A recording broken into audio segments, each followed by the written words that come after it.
চীনা সরকার যে বারবার চিল্লায় বলতেছিল যে বাচ্চাদেরকে ব্যবহার করা হচ্ছে, এখন আমার জায়গা থেকে আমার মনে হচ্ছে যে আসলেই হয়তো আমাদেরকে ব্যবহার করা হয়েছিল। আরো যে দলগুলো আছে এরা ক্যাম্পাসে আসতে না আসতেই আমাদেরকে হুমকি ধমকি দিচ্ছে, বিভিন্ন ট্যাগ দিচ্ছে। আসলে এরা সবাই একই ক্যারেক্টারের লোক। কাউকে খুশি করার জন্য আমি কথাও বলি না, আমি কোনো দল করি না যে কোনো দলের মানুষ আমার পিছনে আছে। আমি মা হয়ে গিয়েছি, তাই আমার শারীরিক পরিবর্তন ঘটে। নাটক কম করো প্রিয়। ভাঙার কথা ছিল সিন্ডিকেট সিস্টেম, অনিয়ম, দুর্নীতি, কিন্তু ভাঙ্গা হচ্ছে মানুষের বিশ্বাস, শিল্প, মাজার, মন্দির, মসজিদ, ইতিহাস।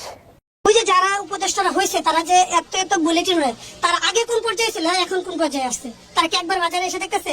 ওই যে বাজারে আসতেছে আপনাদের মতো 4-5টা ক্যামেরা একসাথে আসতেছে, একদম মানে দাম কত এত আগের থেকে তাদেরকে শেখানো হয়ে যাবে। তারা বাধ্যতামূলক তারা বলতে হবে। আপনি যদি আমাকে এভাবে না এসে আপনি একটা উপদেষ্টা আসতেন, আগে উপদেষ্টা আসার আগে ওনার কাছে লোক আসতো, ওনাকে বলে দেওয়া হতো যে তুমি কিন্তু এভাবে বলবা, এভাবে দিবা।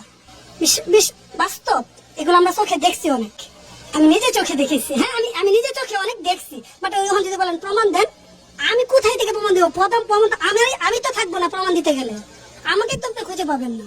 স্বাধীনতা বলতে কিচ্ছু নেই, স্বাধীনতা বলতে কিচ্ছু নেই। আমি আপনাকে একটা ভাষায় বললাম, আগে আওয়ামী লীগ বলতো, যদি আমি আওয়ামী লীগের নামে সমালোচনা করতাম বা কোনো কিছু ভুল টুল দেখলে আমাকে যেরকম ভয়ে থাকতে হতো, সেম তার 3 ডাবল ভয় থাকতে হয় যে আওয়ামী লীগের পক্ষ বা তাদের কোনো সমালোচনা করি। আওয়ামী লীগের বাহিরে যারা এখন উপদেষ্টা পর্যায়ে বা কোনো রাজনৈতিক পর্যায়ে বা দেশের কোনো একটা নীতি নির্ধারকের পর্যায়ে আছে, তাদের সম্বন্ধে যদি আমি কোনো কিছু বলতে চাই। উপদেষ্টা বলেছিল আসলে যে বাংলাদেশের মানুষকে আগে ইলিশ খাওয়াবে, তারপর ইন্ডিয়াতে দিবে। কিন্তু আমি যেটা বলবো এটা কি সত্যি প্রচার করবেন? আমি এটা জানতে চাচ্ছি। তাহলে আমি বলি ওইটা জাস্ট একটা রিউমার, জনসাধারণকে জাস্ট টুপি পরানো হয়েছে। তারা একটা ভারত বিদ্বেষী এরকম কোন প্রচার করছে যে মানুষের আমাদের সিম্পিতিটা নিচ্ছে, যখন আমাদের পক্ষ হয়ে তারা কথাগুলো বলছে, সেই জন্য আমরা অনেক খুশি। এবং উপদেষ্টা বলছি এই বুঝে আমাদের দেশে একটা মূল ঘুরবে এই আশায়। কিন্তু দেখি যে ওই যে আমাদের প্রবাদ কথা আছে, রসুনের সব এক, জাস্ট এটা খারাপ শুনতে গেলে এটাই একদম বাস্তবতা। আমরা কিন্তু শখে কিনতে আসছি না, কারণ একটা সময় ছিল আমাদের এটা শখের যে আমরা কিনবো, খাবো, আজকে যাচ্ছি কালকে যাচ্ছি। আমি নিজে ঢাকা যখন আসছে তখন আমি নিজে কিনে আনছি 300 টাকা কিলো, 350 টাকা কিলো। তখন ছোট ছিল বা একটু বড়টা 700-500, এর উপরে যায়নি।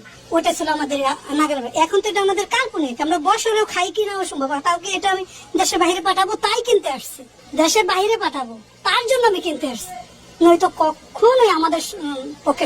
আমি 6,000 টাকা মারছি, 6,000 টাকার একটা ফ্যামিলির বাজার চলে। এখন বাজার চলে কি নুন বাতে বাজার চলে, ওই বাজার এটা খুব না, এটা জাস্ট কার কাছে খুব দেখাবো, খুবটা আমরা কার কাছে দেখাবো, খুবটা দেখানোর মানুষটা কার কাছে। আমাদের কাছ থেকে কেউ কি আমাদের কিছু জানতে আসছে? আপনারা জানতে আসছেন, এখান থেকে আপনারা কাটছে করে যেটা আপনারা ছাড়তে পারবেন সেটাই ছাড়বেন, এটা বাস্তব কথা। 3,000 টন আজকে মানে আমি যেটা বুঝি, আমি আওয়ামী লীগ বিএনপি বুঝি না। আমি বুঝি যখন পূজা মণ্ডপে কোনো কিছু আওয়ামী লীগ মানে এ করতো, এই যে আওয়ামী লীগ একদম মুখ, বিএনপি যখন করে বিএনপি মুখ, অমুক যখন করে অমুক। আর সবাই তো দেখি করতেছে, তাহলে দুষ্টাকা বোকারে দুষ্ট হয়েছে আমাদের মতো জনগণ, আর কারো দোষ নেই, না উপদেষ্টাদের, না কোনো আওয়ামী লীগের, না বিএনপির, না কোন জামাতের। দোষ হয়েছে আমাদের তো যে খেটে খাওয়ার মানুষ। আপনি যেখানে যাবেন সেখানে বসুন। স্বাধীনতা বলছে, আমাদেরকে বলা হচ্ছে যে আমরা মুক্ত স্বাধীনতা, যার যেটা মনে চায় সেটা বলতে পারবো, সেটা করতে পারবো। আদৌ কি সত্যি স্বাধীন হয়েছি? আদৌ কি বলতে পারছি? যখন আওয়ামী লীগ সরকার ছিল তখন যদি আমরা কখনোই আওয়ামী লীগের বিরুদ্ধে কোনো কিছু প্রতিবাদ করতাম, তখন গলা টিপে না আষ্টে পৃষ্ঠে ধরতো। এখন আমি আওয়ামী লীগের পক্ষে একটা কথা বলি না কেন, উপদেষ্টা বলেন, বাংলাদেশের জনগণ বলেন, একদম আমি মানে যে আগে যেরকম ছিল না, কিছু করলেই জামাত শিবির, এখন কিছু করলেই আওয়ামী লীগ স্বৈরাচার পন্থী। তাহলে আমরা কিছু না বলাই উত্তম। আমি এই সিজন ইলিশ কিনিই নাই, এই একটা ইলিশ আমি খাবো না, এই পিস করে কাটা সহ ওই দেশের বাইরে পাঠাবো।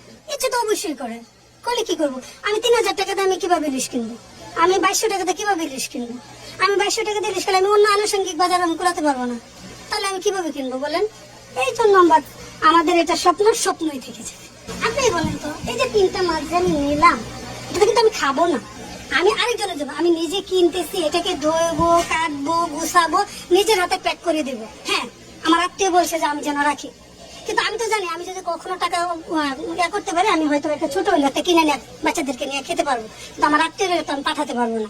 উনি বলছে কিন্তু আমি একটা রাখতাম 3-4 থেকে, কিন্তু আমি তো রাখবো না, কারণ আমি যদি রাখি তাকে তো আবার পাঠাতে পারবো না। তারা দেশের বাইরে থেকে 4 বছর 5 বছর পরে দেশে আসবে, তাহলে আমি মনে করেন তো এটা খেতে পারবো না, তাহলে আমি এটা নিজের হাতে কাটবো, দইবো, খাবো, ইয়া করবো, কিন্তু খেতে